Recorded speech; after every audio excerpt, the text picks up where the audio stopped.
بسم اللہ الرحمن الرحیم انما المؤمنون اخوة صدق اللہ العظیم۔ تمام مسلمان یہ آپس میں بھائی بھائی ہیں۔ قرآن کریم کی آیت میں بھی فرماتے ہیں اللہ پاک انما المؤمنون اخوة، بے شک مسلمان آپس میں بھائی ہیں، ٹھیک ہے نا۔ اور حدیث میں بھی ہے نا، مفہوم ہے کہ مسلمان ایک جسم کی مانند ہے۔ جس طرح اگر جسم کے سر میں تکلیف ہوتی پوری بدن میں تکلیف ہوتی ہے، اس جہاں پر مسلمان کو تکلیف ہونا تو یہ ہے کہ پوری مسلمانوں کو تکلیف ہے۔ آج کل ہم اپنے حالاتوں پر دیکھیں، پوری دنیا مسلمان آپس میں لڑ رہے ہیں، چاہے وہ عراق، سعودی عرب، یا عراق مثال عراق سعودی عرب، یا یمن، ایران، دبئی وغیرہ، کویت، آپس میں لڑ رہے ہیں اور کفار آرام سے بیٹھ رہے ہیں۔ پاکستان افغانستان کے معاملات دیکھو، آپس میں لڑ رہے ہیں، اور ہمارے اندرونی حالات دیکھو کیسے حالات ہیں۔ مسلمان کو مار رہے ہیں تو یہ تو اسلام کے قانون کے خلاف ہے۔ یہ کبھی بھی یہ آپس میں نہیں لڑ سکتے۔ یہ جب لڑیں گے یہ صحیح بات نہیں، بلکہ اسے مسلمانوں کی قوت کمزور ہو جاتی ہے، مسلمانوں کی عزم کمزور ہو جاتی ہے۔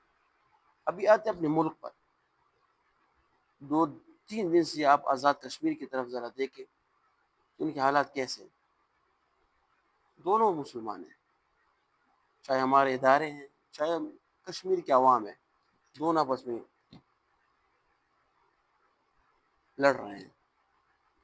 ہونا تو یہ چاہیے تھا، پورے قرآن میں آیات ہے، دیکھو انما المؤمنون اخوة فاصلحوا بین اخویکم، ان میں صلح کرو، جب یہ آپس میں لڑے ان میں صلح کرو، کیونکہ یہ لڑنے کی کیفیت سے مسلمان کیا ہو جاتی ہے، کمزور ہو جاتی ہے۔ بہرحال جو میرا بیان کا جو مقصد موضوع یہ تھا کہ کشمیر کے جو عوام ہے نا، ایک تو آپ یہ حالات سے ذرا اپنے آپ کو یہ کہتے ہیں آگاہ رکھیں۔ یہ پاکستان ہے، ہمارا ملک ہے، کوئی کباڑ خانہ نہیں ہے، یہ ہمارا ملک ہے۔ اس میں جو ہوتے ہونا تو یہ کہ ہر شہری کو پتہ ہونا چاہیے کہ پاکستان میں کیا ہو رہا ہے، بلوچستان میں کیا ہو رہا ہے، KPK میں کیا ہو رہا ہے، آزاد کشمیر میں کیا ہو رہا ہے، سندھ میں کیا ہو رہا ہے، لاہور، پنجاب، اس میں کیا ہو رہا ہے۔ حالات حاضرہ پر نظر رکھ کر اس کے مطابق اس قوم کے لیے اپنی خدمت کرنی ہے۔ لیکن قوم سے محبت کرنا یہ ایمان کا حصہ ہے، قوم کو ترقی دینا یہ بھی ایمان کا حصہ ہے، قوم کے لیے مثبت سوچ رکھنا یہ بھی ایمان کا حصہ ہے۔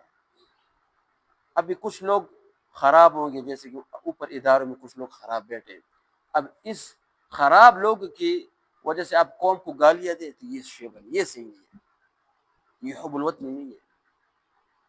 حضور صلی اللہ علیہ وسلم نے اپنی قوم سے بہت زیادہ محبت کی ہے، تو بات پھر بڑھ جاتی ہے۔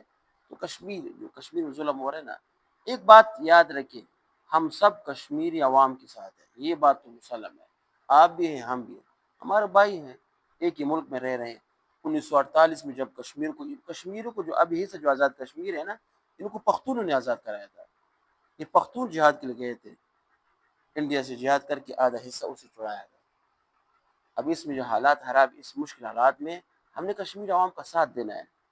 مطالبات ہے تو حکومت اور کشمیر کا آپس میں کیا وہ ہے، وہ تو مذاکرات ہوتے رہیں گے، لیکن تشدد کا راستہ اختیار کرنا یہ اس کا ہم بھرپور کیا کہ مخالفت کرتے ہیں، بلکہ مفاہمت، مل جل کر بیٹھ کر مسائل کو حل کرنا اور تشدد کا راستہ نہ اختیار کرنا، اس کی ہم حمایت ہیں۔ تو ہم سب کشمیری عوام کے ساتھ ہیں، ان کی حقوق جائز مطالبات ہے ان کے ساتھ ہیں، وہاں پر حالات درست ہونے چاہیے، کیونکہ وہ پاکستان کا حصہ ہے۔ اگر وہاں پر حالات خراب ہوں گے تو پاکستان میں بھی حالات خراب ہوں گے، صحیح ہے؟ تو اوپر جو بھی اوپر ادارے ہیں، جو بھی یہ پاکستان کے قانون کو چلا رہے ہیں، ان کو چاہیے، ان کو غور و فکر کرنی چاہیے کہ ہم سے حالات کیوں خراب ہو رہے ہیں، ان کے ساتھ آپ بیٹھیں، ان کی مطالبات پر غور و فکر کریں، ان کو قائل کریں۔ کچھ مطالبات اگر ان کے ناجائز ان کو قائل کریں کہ یہ اس طرح تھا، کہ وہ کیا کرے، اپنے احتجاج کو ختم کرے۔ وہاں پر 1-2 مہینے سے کیا کہتے ہیں پورا بازار بند، سگنل کام نہیں کرے، انٹرنیٹ سب بند ہے، جیسے کہ وہ جیل میں مذاکرات کر کے مذاکرات کو کامیاب بنا کر کیا کریں، اس کو کیا کرتے، جو اس کی زندگی ہوتی ہے، ان کے جو رہن سہن ہوتے ہیں ان کو تو صحیح کرے نا۔ وہاں پر 2 مہینے سے کچھ بھی نہیں ہے، لوگ کیا کریں، کیا کریں۔ ٹھیک ہے نا، تو ان کی مطالبات جو بھی ہیں جائز ان کو مان کر ہم ان کی بھرپور حمایت کرتے ہیں، اور تشدد کا راستہ ان کے ہم بھرپور الفاظ میں کیا کرتے ہیں، مخالفت کرتے ہیں۔ وآخر دعوانا الحمدللہ۔